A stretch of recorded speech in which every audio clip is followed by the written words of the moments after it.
Magandang araw po, welcome po sa aking channel, Love9 TV. Patalasasan po, meron po ba kayong mga properties na napapabayaan or non-performing assets? Plano nyo ibenta, pero wala kayong oras sa pagbenta nito. Kung ito'y pagkakatiwala nyo po sa amin, tawag lang po kayo sa aking numero, usap po tayo, gawan ko po ng video for free. Yes, libre po, wala po kayong babayaran. Tutulungan pa namin kayong mabenta ang inyong property. Kami na po bala sa marketing, sa boosting or paid ads. Even sa tripping, hindi na po kayo mapapagod sa pag-entertain ng mga buyers. Kami na po bala sa lahat. Tawag lang po kayo. Nandito po tayo ngayon sa Alfonso, Cavite kung saan meron po tayong bagong video presentation. Isang farm lot o lupang taniman na may lot area na 2,000 square meters more or less. Ito po'y along Barangay Road at patag na patag po ang lupa. Pero sa dulo po nito ay meron pong creek. Ang tanim po dito sa loob ay karamihan puno ng saging at may ilang puno ng nyog. Dito po sa area ay meron din pong access ng tubig at kuryente. Gawa ng may ilang mga rest house o bahay bakasyonan na rin po dito. At resort. Yan po, tunghayan nyo po itong napagandang lupain kung saan napakatahimik po ng lugar, sariwang hangin, at malamig po ang klima. Ito po'y nasa mataas na lugar. Ang estimated elevation above sea level ay 1,152.3 feet.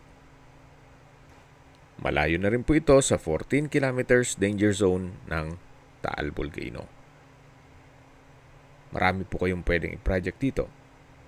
Pwede po itong gawing private farm estate para kung malaking pamilya kayo, lahat ng mga anak nyo, pati kapatid nyo, ay nasa isang compound. Or pwede rin yung i-subdivide then i-resale.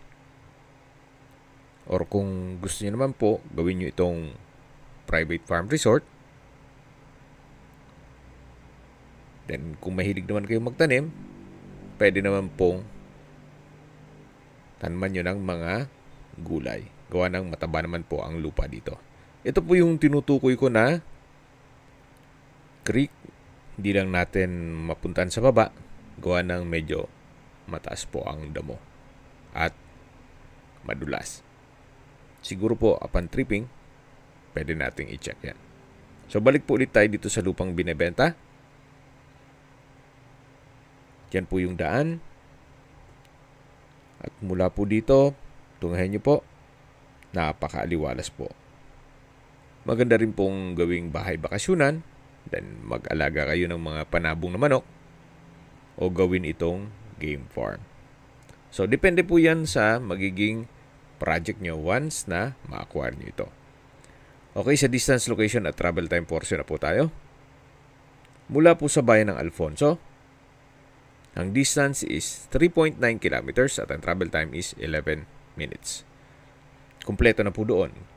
Gaya ng public market, convenience store, drugstore, hardware, remittance center, banks, schools, church, at hospital. At yan po yung lagong binabanggit sa inyo na dapat yung i-consider sa paghanap ng property, yung meron pong malapit na hospital. Hindi ko naman po sinasabing sakitin kayo. Yan naman po for emergency purpose lang naman. At mula naman po sa Tagaytay Bypass Road, ang distance is 9.7 kilometers at ang travel time is 20 minutes. Mula naman po sa Alfonso Welcome Arc, ang distance is 11 kilometers at ang travel time is 23 minutes. Mula naman po sa Twin Lakes, ang distance is 14 kilometers at ang travel time is 25 minutes. Kung manggagaling naman po sa Tagaytay Rotonda, ang distance is 19 kilometers at ang travel time is 37 minutes. Mula naman po sa Calax Aguinaldo exit, ang distance is 28 kilometers at ang travel time is 48 minutes. Kung manggagaling naman po sa Manila o sa airport, ang distance is 61 kilometers at ang travel time is 1 hour and 43 minutes kasama na ang traffic. Okay, sa presyo na po tayo. Binebenta po ito ni owner sa halagang 2,800 pesos per square meter. Kung may mga katanungan po kayo, tawag lang po kayo sa aking numero. At sa mga kababayan naman natin nasa ibang bansa, meron po akong Telegram. Sa mga iPhone user naman, may iMessage. Meron din pong Imo, Skype, Viber at WhatsApp. Same number lang po, 0917-316-3399. Sa mga nagtatanong naman po ng aming Facebook, meron po aming Facebook page na Nov9TV at Facebook Reel Video. Meron din pong TikTok at Instagram. May ibang YouTube channel po kami na The Nov9TV Channel, Nov9TV Listings, Nov9TV On The Spot, at Nov9TV Updates. Sana po naibigan yung aming video presentation. Paki-like and subscribe na lang po sa aking channel para ma-update din po kayo sa aking future listings. Kung sakali po hanap nyo yung mas malaking sukat na lupa, meron din po kami ibang listings na pwede nyo pagpilian. Huwag po kayong mag-atubiling tumawag sa amin, then let us know your budget para malaman namin kung anong property pwede naming alok sa inyo. Sa lahat pong viewers, subscriber at nagtiwala po sa amin, salamat po sa suporta. Ingat po kayo lagi at yung pamilya. Maraming salamat po.